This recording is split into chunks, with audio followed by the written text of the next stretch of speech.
За разлика од Европската Унија, каде инфлацијата ќе биде смирена, во нашата држава, таа и в година ќе биде двоцифрена, наспроти најавите од владата дека нема да биде поголема од 7,5%, изјави лидерот на ВМРО-ДПМНЕ Христијан Мицкоски.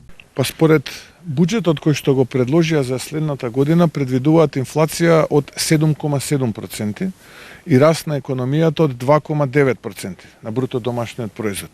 И на основа на овие два параметри, тие ја темелат предпоставката дека ќе соберат повеќе од 400 милиони евра во буџетот. Замислете, значи владата ја користи инфлацијата за да собере повеќе пари од граѓаните и стопанството за да троши. Во однос на роковите за уставните измени, кои сега се клучен политички проблем, Мицкоски вели дека роковите се проблем за тие што ги прифатиле.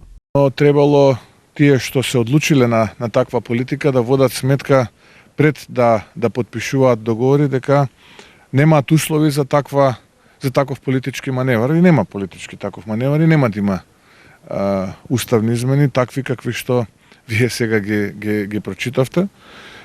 Тие кои што договарале такви рокови со самото тоа што го договарале ја загрозиле европската иднина на Македонија.